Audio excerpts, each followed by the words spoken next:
To long straight parallel conductor carrying the current I1 I2, I1 greater than है I2 से, ध्यान से रखना I1 ग्रेटर देन I2 से है। I1 and I2 are in the same direction, the magnetic field midway between the wire जो है, मुझे लगता है कि यहाँ पे 20 माइक्रो मैग्नेटिक फील्ड टेस्ला में होती है, यहाँ पे एफ क्यू दिया पता नहीं है, शायद प्रिंट मिस्टेक हो सकती है। 20 micro Tesla, T is the Tesla होना चाहिए था, है ना। बाद में डायरेक्शन रिवर्स कर दिया। अच्छा, मैं पहले एक 1 बाय 1 कॉन्सेप्ट को आगे लेके जाता हूँ। देखिए मेरी बात समझ में आती क्या। एक कंडक्टर है बच्चों, इसमें करंट I1 नाम का फ्लो रहा और वो करंट ज़्यादा, ये पहला कंडक्टर है। दूसरा एक स्ट्रेट पैरेलल वायर लेना था बच्चों, इसके अंदर I2 करंट है, ये सेकंड कंडक्टर है। चलेगा बच्चा। यहाँ पे मैं यहाँ अलग अलग मार्कर से देखो करंट फ्लो हो रहा है, मैग्नेटिक फील्ड यहाँ मिड पॉइंट पे लेना है, तो यह अंदर जा रहा है बच्चों, और इसको B1 मैग्नेटिक फील्ड बोल रहा हूँ बच्चों। इसका अंतर मैं D मान के चल रहा हूँ, चलेगा। और ये भी जो अंतर है बच्चों वो भी D है, मतलब टोटल 2D लिया होगा मैंने, अंतर मान सकता है, ऐसा कोई नहीं। समझ में आ रहा है बच्चों। ये मैग्नेटिक फील्ड B1 किसके कारण है? I1 कंडक्टर में से करंट फ्लो होने के कारण D डिस्टेंस पे, मतलब मिड पॉइंट पे, दोनों की मिड पॉइंट पे लेना है, क्वेश्चन ने दिया है, वो है मैग्नेटिक फील्ड B1, वो अंदर जा रही है। ओके सर, अलग मार्कर इस्तेमाल कर रहा हूं, ध्यान देना बच्चों। अब यहाँ पे करंट ऐसा है, मैग्नेटिक फील्ड देखो right hand rule, magnetic field ऐसे जाके वापस यहाँ पे आ रही, तो यहाँ पे ना दिखाते हुए यहाँ पे मुझे डॉट दिखाना पड़ेगा। ये डॉट किसके लिए बच्चों? ये B2 मैग्नेटिक फील्ड है, दोनों का डायरेक्शन अपोजिट है। एक मैग्नेटिक फील्ड अंदर जा रही है, एक बाहर आ रही है। मेरा सवाल है कौन सी मैग्नेटिक फील्ड बड़ी होगी, B1 या B2? तो सिंपल सा सवाल का जवाब आपके मुंह से आना चाहिए था, सर B1 ग्रेटर देन है B2 से। आपको कैसे पता लगा? क्योंकि बच्चों मैग्नेटिक फील्ड कोई स्ट्रेट कंडक्टर वायर है, और उस स्ट्रेट कंडक्टर वायर में से करंट फ्लो होने से किसी पॉइंट पे मैग्नेटिक फील्ड निकालना चाहते हो, तो इसके लिए भगवान ने हम लोगों को एक फार्मूला दिया है, म्यू नॉट बच्चों, ये I2 पाई D। मुझे लगता है एक बेस्ट फार्मूला मैंने आपके सामने यहाँ पे प्रेजेंट किया है। तो जिसका देखो डिस्टेंस तो दोनों का सेम है, म्यू नॉट कांस्टेंट है, 2 पाई कांस्टेंट है, डी भी कांस्टेंट है, बचा क्या? करंट। जिसका करंट ज्यादा सर I1 करंट ज्यादा है I2 से, ये क्वेश्चन ने दिया है, इसलिए B1 ग्रेटर देन B2। अब इसका नेट यहाँ पे इस मिड पॉइंट पे नेट मैग्नेटिक फील्ड कितनी होगी वो हमको फाइंड करनी है। ओके, पहले केस में, क्योंकि वहां तक का केस है, और वो दिया है बेटा, बी नेट दिया है। चलो बी नेट कितने लोगों को समझ में आ रहा है मुझे पता नहीं भाई, B1 माइनस B2, क्या आप समझ पा रहे हो बच्चों? ये जो बी नेट जो मैग्नेटिक फील्ड है वो 20 माइक्रो टेस्ला होनी चाहिए थी, मेरे ख्याल से माइक्रो यही होगी। क्या आपको कोई डाउट तो नहीं बच्चों? बी नेट कितनी है सर? 20 माइक्रो मतलब -6, कोई टेंशन बच्चों। B1 लिख सकता हूं mu naught I1 divide by 2 pi D, और ये माइनस क्यों किया? क्योंकि बेटा अपोजिट डायरेक्शन है, डायरेक्शन अपोजिट है, और जो बड़ी है इसको पहले लिखना पड़ेगा। माइनस किसको कर रहा है? क्योंकि ये तो अंदर जा रही है, अंदर जाने वाली यहाँ पे रिजल्टेंट मैग्नेटिक फील्ड अंदर जा रही है, बोला अंदर जा रही है, पूरी की पूरी अंदर जा रही है।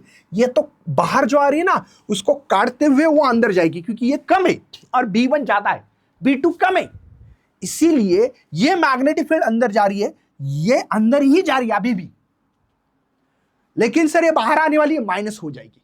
समझो अंदर जाने वाली 100 है और ये 70 है, तो 30 अंदर जा रही है पूरी, रिजल्टेंट 30 नेट, ऐसा। या यहां पे तो दिया है 20 माइक्रो टेस्ला अंदर जा रही है, इसका मतलब ये B2 का फार्मूला होगा सर म्यू नॉट, देखो फार्मूला वही है, I2 2 पाई D। चलेगा बच्चों, मैं इसी को आगे लेते हुए अच्छी तरह से समझाने की कोशिश कर रहा हूँ।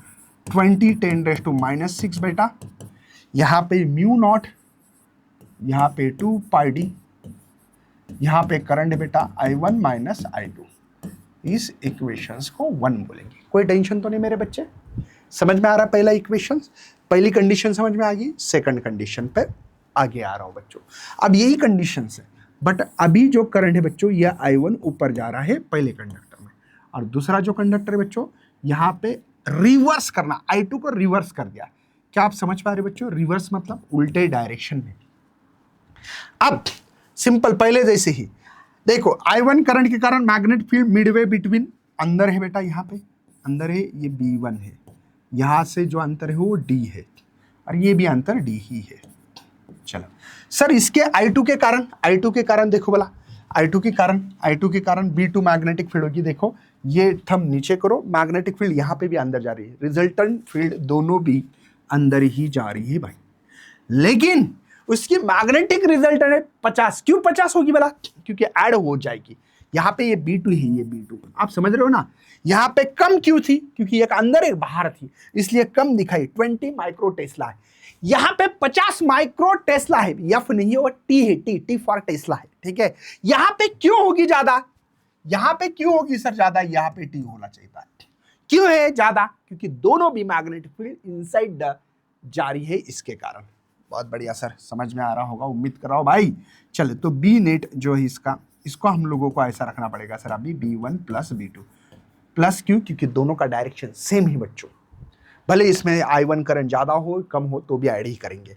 बी नेट है सर 50 माइक्रो, इसलिए -6 यूनिट लिखने की जरूरत नहीं है। मुझे लगता है यहाँ पे mu naught I1 divide by 2 pi D, यहाँ पे mu naught I2 divide by 2 pi D. Okay चलिए भाई आगे बढ़ते हैं, ठीक है, आगे बढ़ते हैं। नेक्स्ट अब हम एक काम करेंगे, इस इक्वेशंस को 1 नाम दिया, इसको भी नाम देना है, लेकिन पहले इसको और सॉल्व करता हूँ। -6 यहाँ पे mu naught divided by 2 pi D, यहाँ पे I1 प्लस I2, इसको सेकंड इक्वेशन नाम दिया। हम लोग डिवाइड करें, कोई प्रॉब्लम? 1/2 करो, 2/1 करो, कोई प्रॉब्लम नहीं है। चलो 1 चलो सर 1 इक्वेशंस क्या देखो, 20 10⁻⁻6 और सेकंड इक्वेशन 50 10⁻⁻6। यहाँ पे म्यू नॉट, ठीक है, पहला इक्वेशन याद रखो 2 पाई डी, और यहाँ पे I1 minus I2 divided by, ठीक है, सेकंड इक्वेशन म्यू नॉट 2 पाई डी, यहाँ पे I1 प्लस I2, ठीक है बच्चों। चलो सेम वाले को कैंसिल कर देते हैं और आगे बढ़ते हैं। चलो म्यू नॉट 2 पाई डी कैंसिल, ये कैंसिल, 0 0 कैंसिल। कोई टेंशन तो नहीं बच्चों, डायरेक्टली क्रॉस मल्टीप्लिकेशन चालू कर सकते हैं क्या? देखो इसको लिख सकता हूँ 2I1, देखो क्रॉस मल्टीप्लिकेशन कर रहा हूँ, प्लस 2I2। कोई टेंशन तो नहीं बच्चों, ये इधर आ गया बेटा क्रॉस मल्टीप्लिकेशन, ये 5 से इसको क्रॉस मल्टीप्लिकेशन करवा रहा हूँ, 5I1 माइनस 5I2। मुझे लगता है कि ये 5I2 इधर लाते प्लस हो जाएगा, ये 2I2 चलेगा बच्चों, ये 5I1 ये इधर आए तो माइनस होता है, यहाँ पे 7I2, यहाँ पे 3I1। मुझे चाहिए क्या सर? रेशो I1/I2 चाहिए। तो सीधी बात नो बकवास, सीधी बात नो बकवास। मुझे लगता है कि सर I1/I2 किया, देखो I1/I2, तो ये 7 डिवाइडेड बाई इधर आएगा, है ना, मल्टीप्लाई का डिवाइड हो जाएगा, तो 7/3 is correct answer. 7/3 C option is correct है मेरे बच्चे।